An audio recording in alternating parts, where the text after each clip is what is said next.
everybody? I'm back with another video, and I'm not sitting today. I'm fucking energized. I got a lot of going with me right now. All right, today we're gonna talk about spring getting prepped, or what you should have done in the fall to get to the spring.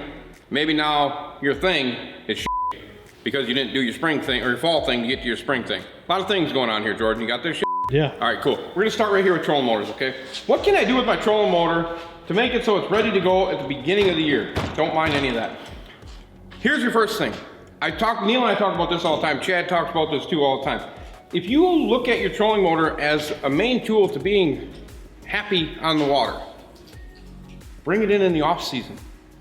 Get your trolling motor serviced, literally serviced. Like you bring it into an authorized service shop, whether Minn Kota, whoever it may be, and you can check bushings, you can check propellers, we can go through, make sure that there's no water in the lower end of this, make sure it's not gonna freeze. We can service this whole thing, especially if you're under warranty. Why would you not do that? Get it checked out before the season, right? Let them pay for it, do that type of thing. But I don't even think they'd have a problem with you maintaining it, and getting it before it gets to be the point where they gotta buy a whole shaft because you didn't pay attention or something. But that's what we're saying. Make sure that you get your trolling motor serviced, every inch of it, top, bottom, bring it in. If you can't take it off your boat, this one could be removed. It's got a slide plate, just slide right off, bring it in. Hey, service my trolling motor during the off season so I can slide it back on in the spring, get ready to go. That'd be great, we'll do that. But that's what you should look at on your trolling motor. Or just bring the whole boat into your service shop, make it checked out. Let's walk back this way. That's up front here. All right, as we approach the center section of your boat, I'm gonna get in there later, but just looking at it, make sure your boat cleats are still intact, make sure all that stuff is in working order in the spring. We're gonna get the trailer stuff. Jordan, come back here. Boat or motor things. This one's missing a lower unit. Obviously, if you're not winterizing, that's on you. But if you do winterize and you take it to a service shop, when you take it in, most of the time service shops are super busy in the winter. They're getting boats ready to go to storage, get done. Some service shops I know don't do service in the winter. We do service in the winter. But that's a perfect opportunity to make a list, like a grocery list. Hey, check this, check this, check this, check this. Can you check this so I can go in the spring? A lot of places don't do that. A lot of places want you to bring it in the spring. I get why they're doing that and whatever, but I just as soon have that done for you in the fall. So when you go to the spring, you simply have to hook your batteries up and go boating. But if you're not doing anything and you're sitting at home, make sure you at least drain your lower unit oil. Make sure there's no water in there. Put some new gear oil back in. Make sure it's filled to the top. Check your fuel lines before you go, guys. This one doesn't have a lower unit on it. You got a little water in it. This one doesn't trim right now. It's got trim issues. But check your fuel lines. Make sure your fuel lines are good. Make sure your fuel bulbs are good. Most of the time your bulbs are exposed on this, and it's been probably since the boat was born, since it was replaced, you know. Mercury's got that gray fuel line that turns into expense. So make sure that's taken care of. Check your wires in the back. Make sure stuff's not hanging out. Just go through and walk around the boat before you get it in. Or just take it to a service shop and give them the grocery list. Yeah, it's gonna cost you some money, but you get to enjoy fishing. You get to enjoy boating. All right, let's go this way, Jordan. Since I'm out of the boat right now, let's address trailer lights, okay? Trailer lights are a huge deal. You can test them at home. You just need a 12-volt battery. I mean, I can show you how to do that right now. You want me to show you how to do that, Jordan? Yeah. You do? Yeah. All right, so we can test lights. Wheel bearings. Simply slide a jack up underneath, crank it up, spin it, make sure it's quiet, doesn't sound like a gravel road. Side to side, make sure it's not clunky either direction. Both sides, check it like that. Walk this way, Jordan. Winches, boat straps, make sure they're not gonna come apart, make sure they're not torn. It's one of the most overlooked things, I think, probably in boating. People don't realize that. I don't know how many come in here that there's a knot tied in here, and every time you tighten it, the knot just slowly slips out, and then you're going down the road and ping! And most people don't put the straps on the back. On the road. Spare tire, make sure your spare tire is aired up. Make sure it's got tread. Make sure it's not flat on one side, if you know what I mean. I mean, we see that a lot, flat on one side tires. They're just bad on one side. Trailer lights. Neil, you got a battery? I'm gonna use yours. I'm gonna walk over here, guys. Why don't you come with me, Jordan? So, we're gonna grab this battery. Neil says it's good to go. Probably not. Neil's probably just trying to mess with me here. You set this little 12-volt battery. You don't need a on this side. You can go small on this if you really like it. Set that there. We'll walk over here. So, grab this. Neil, you got one of your handy dandy little weights? Yep. Okay, bring that over. So you can do it with this right here, 2 wires, that's all you need, right? This can also form some heat if you don't do it right. Ask Neil about that. See, things just show up with air. So bing, like this, we're hot, okay? Now, this is what happens if you touch them together, you get sparks, so don't touch them together.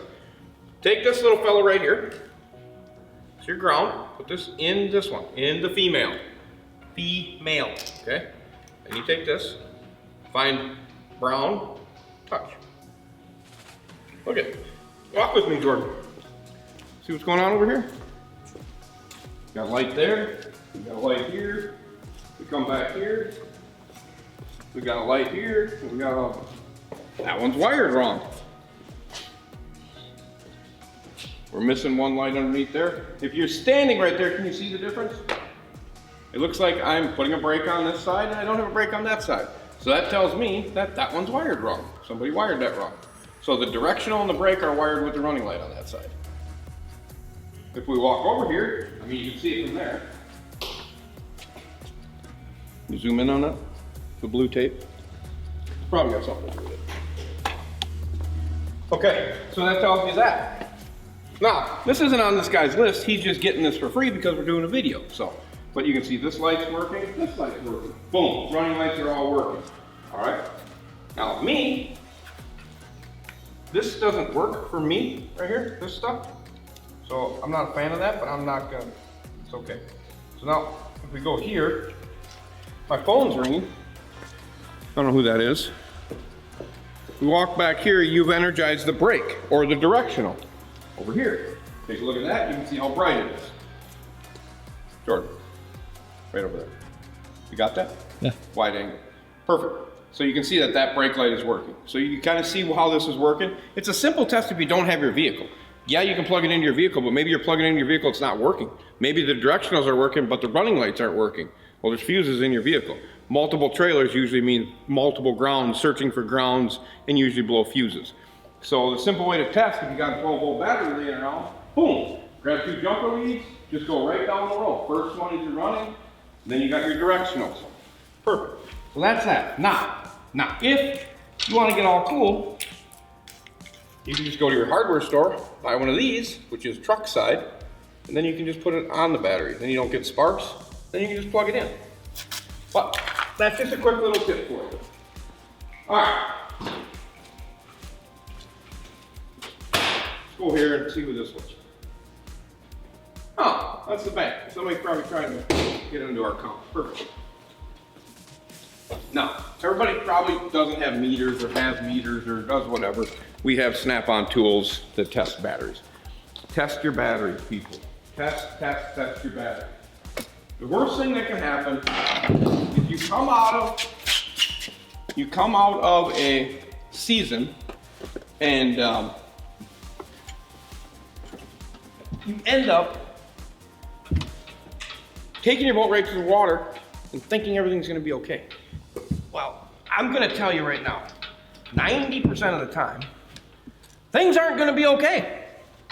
Because there's a demon that hovers over every boat when they go to storage. And there's a lot of people that are gonna be like, yeah, I know that guy. Every time you put it away, something's always wrong when you bring it out. Something always is. So we just use this simple little tester here. Gives us the ability to just go to, basically looks like a meter, hit enter, 10.77 volts. Now, we can back out of here. I can go through the whole test thing for you. We can do all that, but you guys can just see, just coming out, 10.77. You can put them on a charger, see, we'll test these batteries, load test them. They'll probably come back garbage, and then you get new ones. What is that noise? What's going on? Is that you? Stop it. So, quick little rundown there. This type of stuff. So then you get to your dash here. Perfect, nice deep. Phone's ringing, probably the bank. A lot of things you can test here. Nav lights. Obviously I don't have the lights in, but that is the number one thing. Just put your lights in, boom. Test both, anchor and nav. Bilge. Bilge is pretty crucial. I can hear it running. Live well pumps are running. Restart is running. Everything's running. Perfect. Key on, gauge is energized. Okay, good. So now, I don't know how long we've been at this. What, 10 minutes, 15 minutes, something like that? And that's just a quick rundown, guys. That's just a quick rundown for you to just take your time and look at it. Look at everything. Granted, we didn't spin the wheels, but slide a jack underneath, pump it up. Or like I say, take it to your service shop. Take it to your service shop. Take it in and just give them that list. Say, hey, I want this thing ready for spring. They can't be mad at you for bringing in a list that says, I want you to lift and spin my wheels. I want you to change my gear oil. Pressure test my lower unit, please. Check my spark plugs, check my fuel filters. Can you check my trolling motor over if you're a authorized service shop? Test my batteries so at least I know where they're at if I'm looking at buying some this year, next year, something like that. And just giving me a good rundown of the boat. That gives you knowledge, and not only that, you get documentation if you're gonna sell the boat. That every spring, I went and did this documentation. So if you think your boat's worth $5,000, you're probably up to like 65 or 6,000 bucks because you have all this documentation of stuff that has been done. And it's just like going to buy a car, but you go there and you got a folder of just stuff that you always maintain. Huge, huge deal, and just it gets you to the point of where you enjoy boating a lot more. Costs you 300, 400, 500, I don't know, 500 bucks a year or something to maintain it. Well, at that rate, 600, it doesn't really matter because you're actually able to go boating and enjoy it. And that's not preventing everything because you don't know what can happen, but at least you're seeing some of the stuff before it happens. Especially with the trolling motors. We get over the fact that like trolling motors will just start piling in here all magically now. And some of them, most of them are like, well, I never used it and I went to use it this year and it's broke. Well, we should have brought it in during the off season, you know? And then, like I said, when winterized time comes, you can specify some of this stuff to be done, but some shops just don't do service work in the winter for winterized just because they're so compiled of work. But don't be afraid to just go to your service shop and just get a rundown of what you could be doing too. I'm sure there's plenty of salesmen and women that would give you advice on what to do, and just take it with what you get, you know what I mean? You don't want to do some of that stuff, you don't have to do some of that stuff, but that's what makes it better for us as service shops when you bring your boat in and you got this list, this laundry list that you would like to have done. Well, that's fine, we're gonna do that list. If we find something, we'll call you. If we don't find anything, rock and roll, we'll get her done. Same in bass boats, same in just standard fishing boats, walleye boats. Doesn't matter. They all have the same runabouts. They all have the same things that you want to make sure everything's working come spring. That's just kind of a video we thought we'd want to do. And Jordan was all in for it. And I think we did have some comments about kind of a walkthrough kind of spring setup style video. I can get into some more stuff back in here, but same thing with cranking batteries. Test your cranking batteries. Make sure that stuff's ready to rock and roll. If it's been 3 years, 4 years, and you haven't replaced a battery, don't even chance it. Just take them out. Just get new ones. Just don't even chance it. That's it. That's all I got for you. That's just kind of a rundown, walk through springtime, get ready. And what you probably should do in the fall, take the trolling motor off, get it in, do some of this other style work that just so when spring comes, like up here in Wisconsin, we're having unseasonably warm weather and people are boating. In my eyes, boating season doesn't start until April. So I'm still in winter mode for quite a while yet. I still have some time, but it's gonna happen. So that's just what I got for you. Jordan, anything? Where's your boat plug? Where is your boat plug? Number one thing. I'm glad you brought that up. Make sure you know where your boat plug is. I see one there, which is good. That's definitely a thing. And maintenance your boat plug. If you've never bought a boat plug in your life and you're still using the same crusty boat plug that you throw in your oily splash well every day, just buy a new one. They're like $6.99. You know, just go get one. You should have 2 or 3 in your boat at all times, and one in your pickup truck. And one hanging in the garage, just so you got them all the time.